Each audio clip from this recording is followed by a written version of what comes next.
I hate Twitter.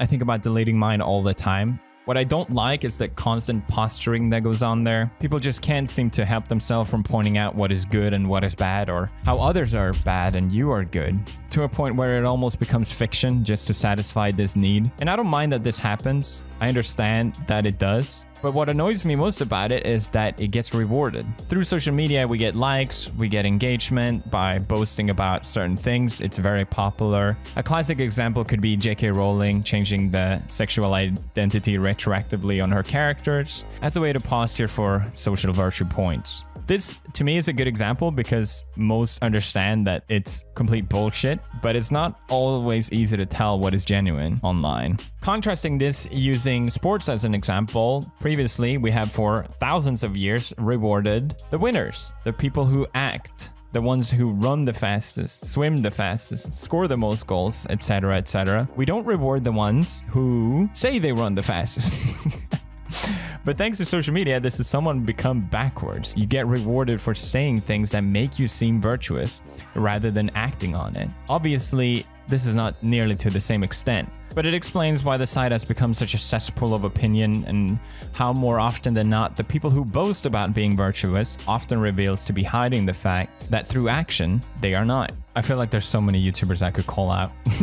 But what is virtue then? And what makes someone actually virtuous? Well, luckily, this was answered by ancient Greek philosopher Aristotle. According to Aristotle, the path that leads to virtue is also the path that leads to happiness or a happy life. I find it kind of humorous with the never-ending self-help books that exist that still tries to answer this question today, when it was answered over 2,000 years ago by the ancient Greek word eudaimonia.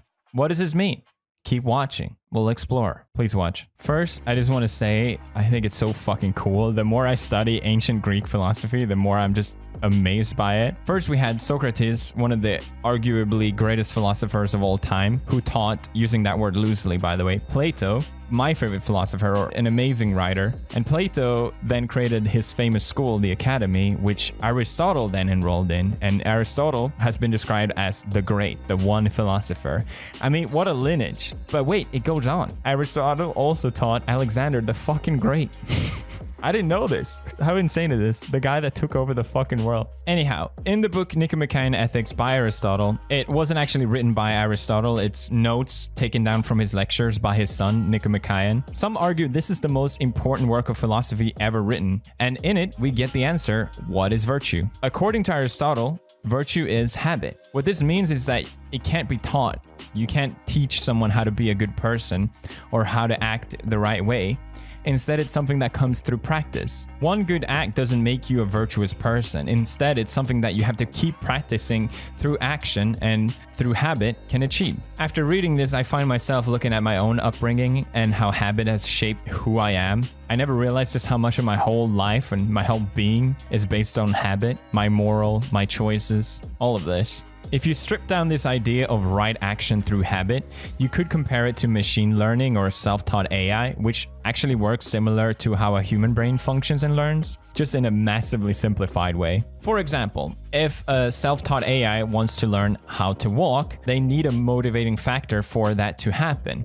It could be moving from point A to B in the shortest amount of time, and that's the function that they need to maximize. When it learns, it tries different behaviors many times over and over until it finds the most satisfying path which achieves that function, basically developing habits of behavior to achieve their goal. So then, looking at as humans, what is our motivating function? What is it that drives us every day to get out of bed? And the answer, according to Aristotle, is happiness. Happiness is the root function for all our actions. If you make an example out of this, you could say, what if you won $100,000? What would you do with that amount? If you say you want to buy something materialistic like a car, you can then ask again, well, why do you want a car? You may answer, oh, to get from point A to point B. Well, why do you want to go from point A to point B? You may answer to achieve a certain goal. And why do you want to achieve a certain goal? Well, achieving goals makes you happy. Similarly, if you said, well, I want to save my money because I hope in the future that it will make you happy. So then, if happiness is our function, then why aren't we all happy? Why is it so difficult? Well, it's complicated and difficult to achieve. Since virtue is achieved through action and habit helps us guide us through those actions, Aristotle points out that there's an excess and deficiency to each of our actions. He describes this with a couple different examples, which I think is kind of funny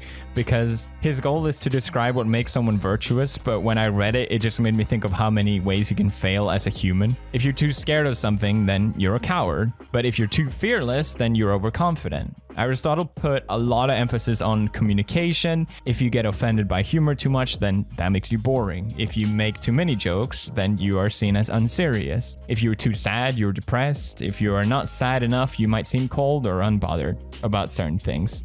He lists out many of these examples on how to fail as a human, but he points out that between each of these examples, there lies the golden mean. No, not the golden meme, the golden mean. It's here that the virtuous person acts each time, and through habit only can you find this mean in each situation you find yourself in. But he also puts emphasis on the capacity of each person.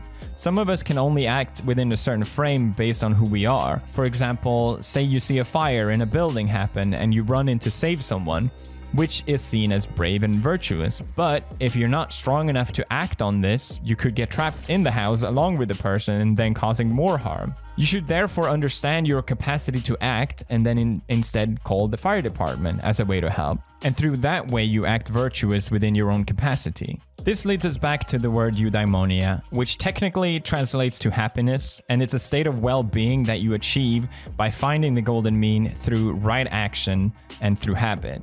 But what the word really means isn't happiness, it's more human flourishing. For many of us, there exists a gap between what we perceive ourselves being capable of and what we have actually achieved. And this gap creates anxiety for us. For some, there might even be the opposite situation where you are able to achieve more, but you just don't recognize it yourself. Eudaimonia isn't therefore being happy all the time, that would just be another extreme to the mean, but rather is acting virtuous because you enjoy being virtuous and it's realizing your potential and acting upon it.